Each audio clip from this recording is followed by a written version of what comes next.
এবার আসুন বদনজরের যে বদনজর আছে, বদনজরের চিকিৎসাটা কি। বদনজরের বেশ কিছু চিকিৎসা রয়েছে। তার মধ্যে প্রথম চিকিৎসা হচ্ছে যে ব্যক্তির বদনজর লেগেছে, যার মাধ্যমে লেগেছে, তার গোসলকৃত পানি দিয়ে অপর ব্যক্তি, ওই যার উপরে বদনজর লেগেছে তাকে গোসল করে দেওয়া।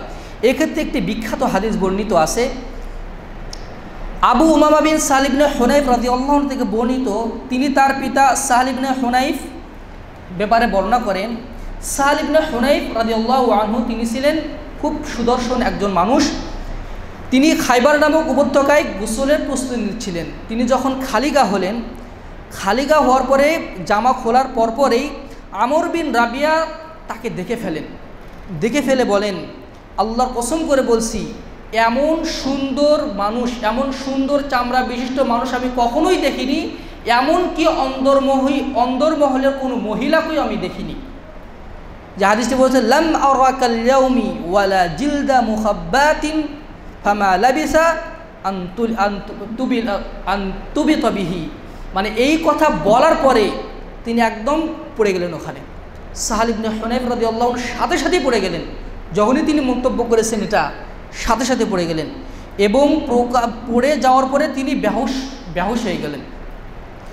বেহুশ হয়ে যাওয়ার পরে কথাটি তৎক্ষণাৎ আল্লাহ রাসূল সাল্লাল্লাহু আলাইহি ওয়াসাল্লামকে, মানে আল্লাহ রাসূল সাল্লাল্লাহু আলাইহি ওয়াসাল্লামের কাছে কথাটি পৌঁছে দেওয়া হলো যে সাহল ইবনে হুনাইফ বেহুশ হয়ে গেছে।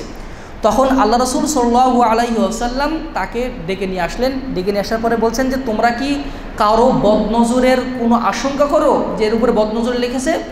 তখন সাহাবীরা বললেন, হ্যাঁ, আমর বিন রাবিয়া সে মানে তার খালিগা দেখে এই মন্তব্যটা করেছিল। তখন বল, শীঘ্রই তাকে ডেকে নিয়ে আসো। তাকে ডেকে নিয়ে আসা হলো। তখন আল্লাহ রাসূল বললেন, আলা মা ইয়াকতুলু আহাদুকুম আখাহু ওয়া ইযা রাআ আহাদুকুম মিন আখিহি মা ইউজিবুহু ফালইয়াদাহু লাহু বিল বারাকা। তোমরা কি তোমার ভাইকে মেরে ফেলতে চাও? তোমাদের কেউ যদি কোনো ভালো জিনিস দেখে যেটা তাকে চমৎকৃত করবে, মুগ্ধ করবে, সে যেন তার বরকতের জন্য দোয়া করে। আল্লাহ রাসূল সাল্লাল্লাহু আলাইহি সাল্লাম বললেন, আল্লাহ রাসূল সাল্লাল্লাহু আলাইহি সাল্লামের নির্দেশে আমর বিন রাবিয়া তার 2 হাত, 2 কনুই, তারপরে 2 পা এবং তার মানে লুঙ্গির নিচের অংশ, পায়জামার নিচের অংশ ধুয়ে ফেললেন। ধুয়ে ফেলার পরে আল্লাহ রাসূল ওই পানিটা নিয়ে আমর বিন সাহল ইবনে হুনাইফ রাদিয়াল্লাহু আনহু পিছন দিক থেকে তার গায়ে ঢেলে দিলেন। তিনি ভালো হয়ে গেলেন। সুবহানাল্লাহ বিহামদিহি সুবহানাল্লাহিল আযীম।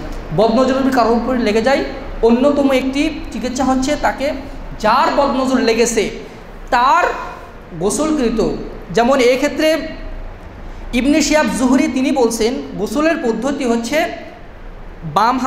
ডান হাত দিয়ে বাম হাতের কবজি ধোবে, বাম হাত দিয়ে ডান হাতের কবজি ধোবে, ডান হাত দিয়ে বাম হাতের কনুই ধোবে, আবার বাম হাত দিয়ে ডান হাতের কনুই ধোবে এবং প্রথমে আগে কুলি করবে। কুলি করে এমন পাত্রে রাখবে, অর্থাৎ একটা বড় পাত্র, ওই বড় পাত্রের মধ্যে এমন বড় পাত্র হতে হবে যেন তার অঙ্গ প্রত্যঙ্গ ধোয়ার পানিগুলো যেন ওই পাতিলের মধ্যে পড়ে, ওই পাত্রের মধ্যে পড়ে। প্রথমে কুলি করে কুলি ফেলে দিবে, তারপরে মুখ ধোবে। ডান হাতের পানি দিয়ে বাম হাতের পানি নিয়ে ডান হাতের কবজি, তারপরে ডান হাতের পানি নিয়ে বাম হাতের কনুই, আবার বাম হাতের পানি নিয়ে ডান হাতের কনুই, বাম হাতের পানি নিয়ে বাম পায়ের গোড়ালি পর্যন্ত, আবার বাম হাতের পানি নিয়ে ডান পায়ের গোড়ালি পর্যন্ত, আবার ডান হাতের পানি নিয়ে বাম পায়ের হাঁটু পর্যন্ত, আবার বাম হাতের পানি নিয়ে ডান পায়ের হাঁটু পর্যন্ত। এমনকি তার শরীরের, তার পাজামা বা কাপড়ের নিম্নাংশ ধুয়ে এমনভাবে ফেলতে হবে যেন ওই পাত্রের মধ্যে পড়ে। অতঃপর ওই পাত্রটি নিয়ে তার পিছন দিক থেকে মাথার উপরে ঢেলে দিতে হবে। তাহলে এটা কিন্তু আল্লাহ রাসূলের হাদিস, তারপরে সে ওই রোগ থেকে রেহাই পাবে আল্লাহর রহমতে ইনশাআল্লাহ। এরপরে আবু দাউদে একটি হাদিস রয়েছে, আয়েশা সিদ্দিকা রাদিয়াল্লাহু আনহা থেকে বর্ণিত। তিনি বলছেন, যখন কারো উপরে বদনজর লেগে যায়, যার মাধ্যমে বদনজর লেগেছে, তার অজুর পানি যদি তার গায়ে ঢেলে দেওয়া হয় তাহলে সে ভালো হয়ে যাবে। এবার আসুন, বদনজর এমন ব্যক্তির মাধ্যমে লেগেছে যে জানা নেই কার মাধ্যমে বদনজর লেগেছে। সেই ক্ষেত্রে একজন আলেম বা একজন দিনদার মানুষের তার মাথায় হাত রাখবে, রেখে দোয়া পড়বে, বিসমিল্লাহি আরকিকা মিন কুল্লি শাইইন ইউজিকা মিন কুল্লি শাররিন মিন শাররি কুল্লি নাফসিন আও আইনি হাসিদিন আল্লাহু ইয়াশফিকা বিসমিল্লাহি আরকিকা। এই দোয়াটা পড়বে, পরে তার মাথায় হাত রেখে দোয়াটা পড়বে, সে ভালো হয়ে যাবে। হাদিসটি সহিহ মুসলিমে বর্ণিত হয়েছে 2186 নম্বর হাদিসে। এরপরে আরেকটি হাদিস বর্ণিত হয়েছে সহিহ মুসলিমের 2185 নম্বর হাদিসে, রোগীর মাথায় যাকে বদনজর লেগেছে তার মাথায় হাত রেখে বিসমিল্লাহি ইউবরিকা ওয়া মিন কুল্লি দাইন ইয়াশফিকা ওয়া মিন শাররি হাসিদিন ইযা হাসাদ ওয়া শাররি কুল্লি যী আইনিন।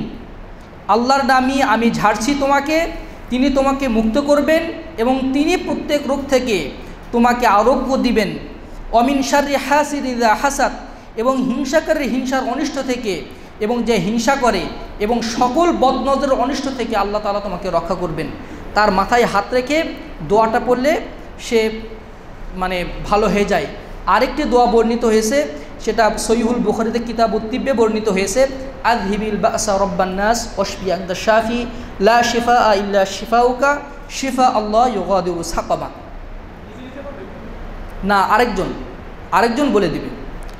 এরপর পঞ্চম পদ্ধতি হচ্ছে তাকে ঝাড় দেবে, ঝাড়ফুঁক করবে সূরা ইখলাস, সূরা ফালাক, সূরা নাস 3 বার করে বলে তাকে যদি ঝাড়ফুঁক করা হয় তাহলে সে ভালো হয়ে যাবে।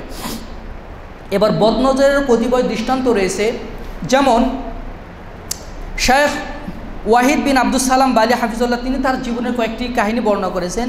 তো তিনি বলছেন, আমি আমার এক আত্মীয়র বাড়িতে বেড়াতে গেলাম। বেড়াতে যাওয়ার পরে দেখি এক শিশু দুধ পান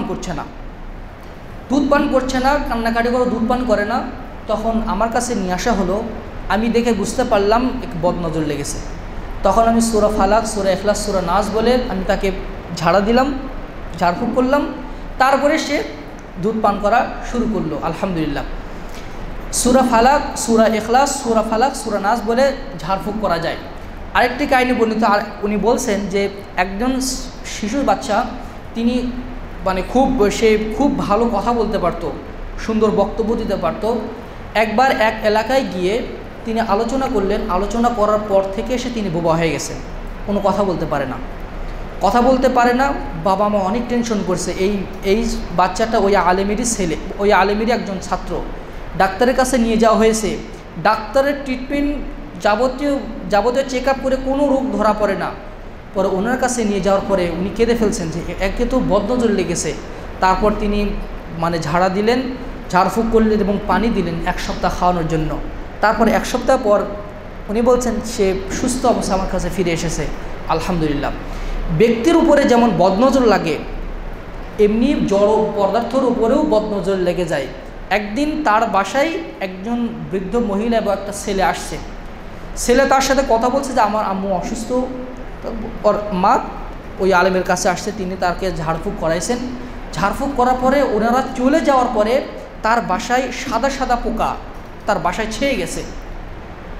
তার স্ত্রী সব কিছু ঝাড়ু দিয়ে ঝেড়ে ফেলছেন, কিন্তু একটু পরে আবার ছেয়ে যাচ্ছে। তিনি বললেন, আচ্ছা ব্যাপারটা কি, এই বৃদ্ধ মহিলা তোমাকে কি বলেছিল?